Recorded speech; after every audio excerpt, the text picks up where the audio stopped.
Honorable Chairman of the prestigious Hyderabad Karnataka Education Society, presiding over this convocation ceremony, learned dignitaries seated on and off the dais, esteemed parents, members of the teaching faculty, learned invitees, members of the media, and all ABHYUDAYANS 2016. With great pleasure, in all humility, I seek the concurrence and permission of the learned chair to deliver this convocation address in this notable convocation of a very prestigious and a reputed medical institution, not only in the state of Karnataka, but in the country as a whole. Ladies and gentlemen, convocation is a solemn occasion. Its serenity, its sagacity, its relevance, and its importance dates back to what has been contemplated as Dikshanta Sabharambha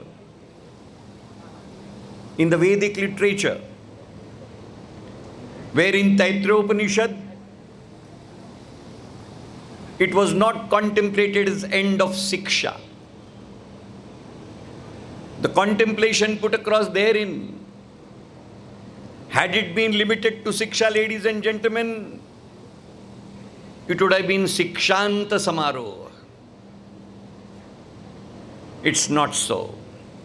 Because Siksha is expected to be lifelong in character.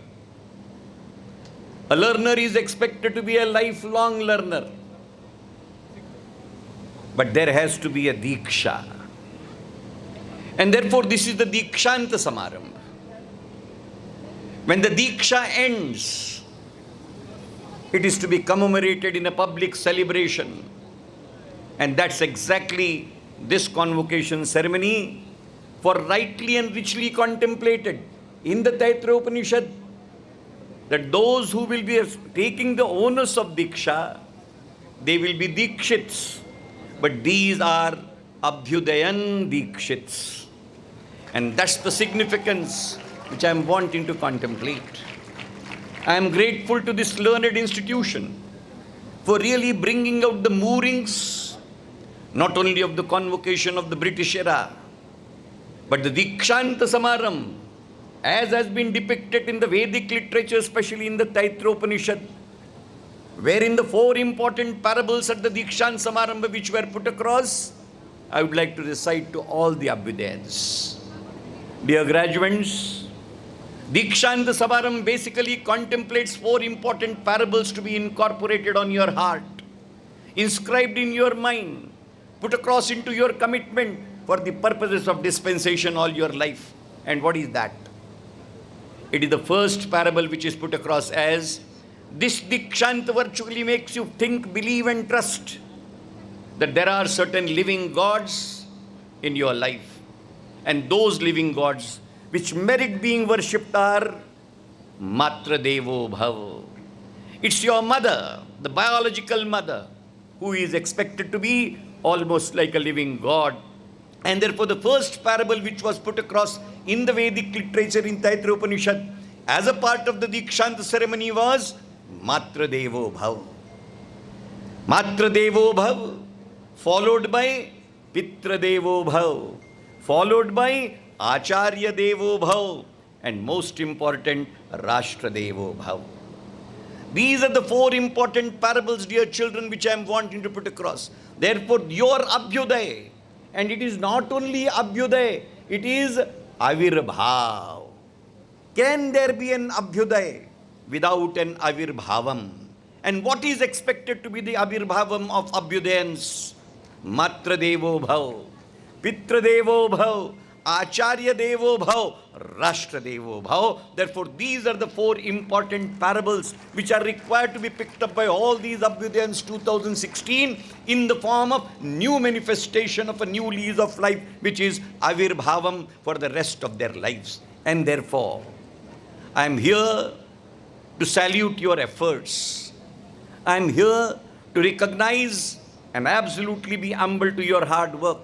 I am here to absolutely recognize the struggle that you have put in terms of your focused determination, rightly put in by your learned dean, that you are a batch which has transcended against the worst hostilities that any batch at any point of time in the history of mankind would have sustained, and yet you have emerged with flying colors.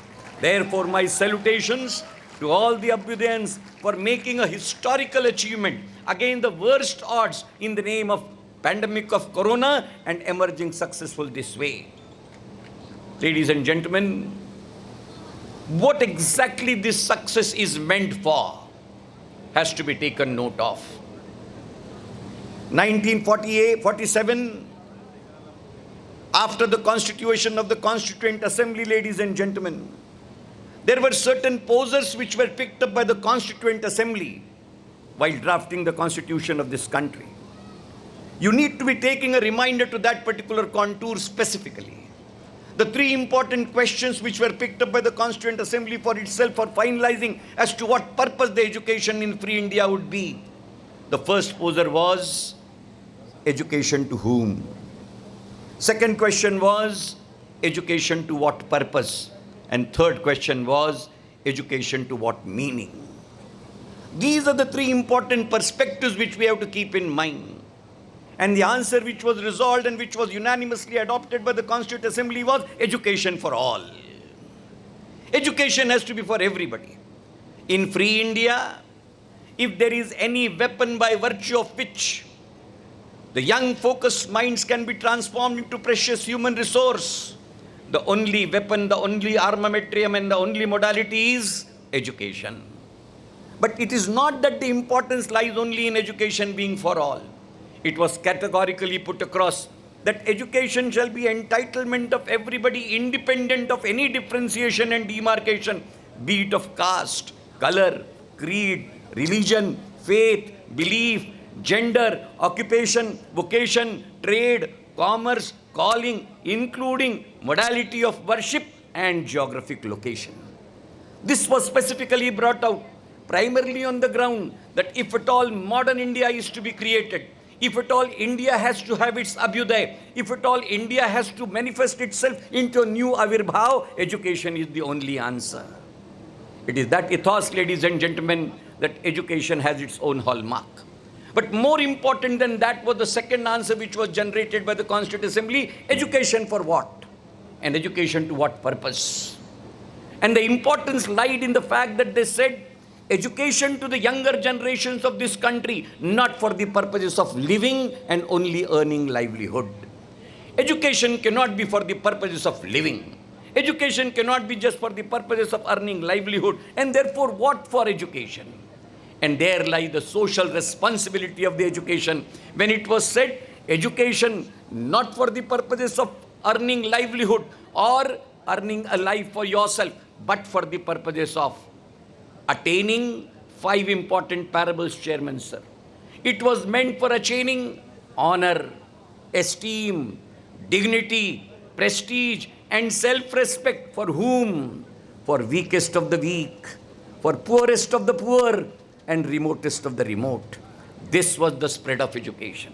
Not just for living and not just for the purposes of livelihood, but for the purposes of bringing out esteem, bringing out prestige, bringing out dignity, bringing out self-respect, and bringing out a sense of identity whereby one is brought into the mainstream of focus of development, independent of what caste, what creed, what placement, and what focus he belonged to.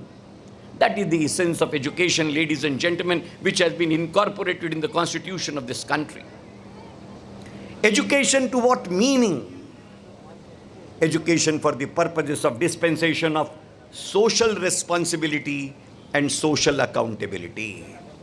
It is these contours which I am in a position to bring out when we say education contemplates a deity of Rashtra as a whole to be taken as Rashtra Devo Bhav. Rashtra becomes Devo Bhav only when the social responsibility and accountability of education, they are blended together and they are dispensed with serenity, sincerity, honesty and integrity.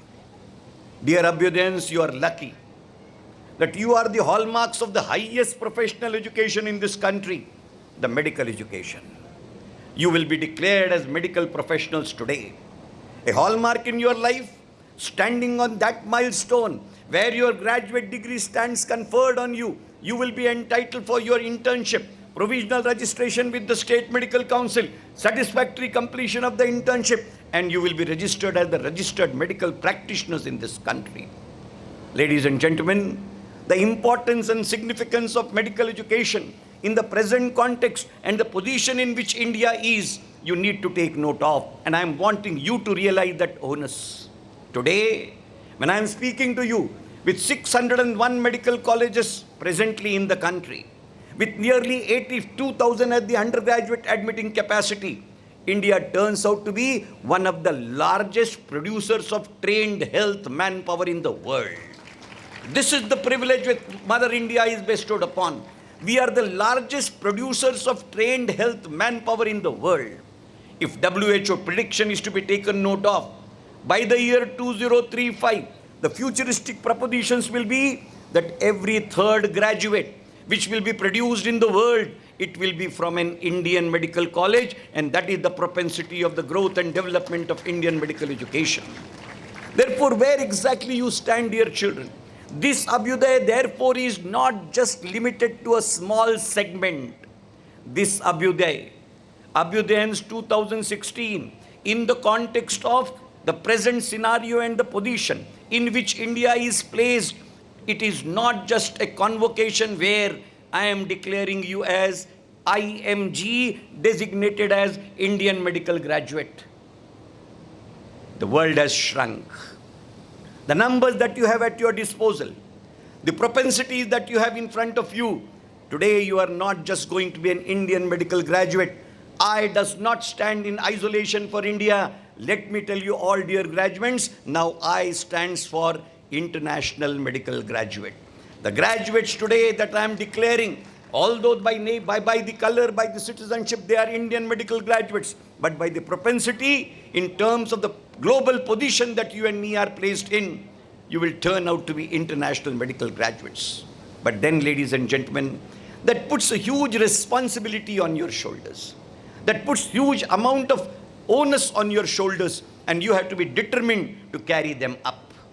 When I say you are luckiest of the lot, when I say destiny has definitely blossomed on you, but this destiny is not limited just to your individual efforts. Your parents have stood behind you. Your well-wishers have stood behind you. They have put in all their might for the purposes of putting you into this particular pedestal. Your teachers have taken care of you. Your institution has definitely catered to the cause of your development. The entire management has put its soul and might in ensuring that you are able to rise to the occasion and reach on this particular day. Therefore, it is not only the day of your achievement, which incidentally is, but it is also a day where you have to realize that there are n number of shoulders which have catered to your cause. It is also a day of gratitude, dear children. And it is in that context it was said, Matra Devo Bhav. It was in that context it was said, Pitra Devo Bhav. It was in that context it was said, Acharya Devo Bhav. And it was precisely on that context in terms of expectation, it was said, Rashtra Devo Bhav. Dear children, in this stark background, I am wanting my children to be blessed in terms of the best, invoking everything to be put across on their heads and shoulders so that they are able to script the path of their success. I would like to put a small poser, dear children. Everybody wants to be successful, but then you will have to remember that success is not an aberration. Success is not an accident. Success is not just an imagination which on its own germinates out of the earth or it descends down from the heaven. Success has to be earned. Success has to be achieved. Success has to be put with a single-minded devotion. Success has to be worked out with absolutely focused commitment. Success is a sankalp in its own right, which mandates nishtha to be incorporated in it and which ultimately then comes into a handy pedestal in your lap. You need to be successful, but then how exactly that success is to be accomplished? Standing on the threshold of your professional life, wanting to be making a definite milestone in your own sway. I wish that you have to be successful. But then, in order to achieve that success, in order to make your mark, in order to make your footprints getting etched on the sands of time, and in order to ensure that those footprints are inerasable in character, the footprints get marked only when you start walking with subtle feet. Where is that subtlety of feet which is going to be earned is $1 million question. And therefore I am wanting to put across 3 important little parables which I thought I will be putting in the lap of my graduates in this convocational address of mine. Dear children, as has been rightly put in by the greatest legendary philosopher and a real role model to the younger generation of this country, former president of this great country of yours and mine, late Dr. Abdul Kalam. He says that young generation of this country, youth of this country, which is a demographic dividend of this country, has to be converted into precious human resource. But this precious human resource is possible to be converted only when my children, only when my younger generation, they have 5 eyes with them. Mind well, when he talks of 5 eyes, again back to the Vedic literature, when you have 3 eyes, it is Mahadev. The 3 eyes Mahadev is Triambakeshwar. But he says, my children ought to have 5 eyes. Something more than Triambakeshwar. And what are those 5 eyes that he contemplates, dear children? His eyes are not EYES. He says they are capital I apostrophe S spelled as eyes. And he says, my children, in terms of their first eye, has to have an I for information. Therefore, your first friend is information. Your second friend is I for imagination. Your third friend is I for your intuition. Your fourth friend is integration of information with imagination, with intuition, and therefore your success outcome is 5th I for innovation, innovation, and nothing else. Therefore, I am declaring all these graduates today, ABHYUDAYANs of 2016, for their newest Avirbhavam, they be entitled to the 5 I's of I for information, I for imagination, I for intuition, I for integration, and I for innovation. Which goes to indicate what, dear children? It only goes to indicate that innovation of self is a self-discovery. Innovation of self is a self-invention. Innovation of self is self-identification. And innovation of self is self-analysis. What for? In order to believe only in one thing, that you are unique to yourself. I would definitely like to quote Ravan Samhita, wherein Ravan says, Ravan and Mahadeva Samvad, if you recall in Ravan Samhita, what does Ravan say? Ravana says, Eko ham, Dvitiyo nasti, na bhuto, na bhavishyati. I am the unique. I am the only unique. This uniqueness of me, it was never in the past, and the possibility of it being replicated in future does not exist. It is that uniqueness, dear children, and that is exactly what I am wanting to say. All of you are unique within your own self. Each one of you is unique. Each one of you is with a definite set of uniqueness which is lying within you. It is this uniqueness which has to be invented. It is this uniqueness which has to be discovered. It is this uniqueness which has to be manifested. This is exactly what Dr. Abdul Kalam says, that every youth, every young man is entitled to his own uniqueness, which is embedded within him or her. Swami Vivekananda defines, therefore, education as a process which results in manifestation of perfection already present in man, unquote. That perfection, that uniqueness is within you. This college, these teachers, these ambience, they have given a weapon for the purposes of manifestation of your uniqueness. Now is your turn.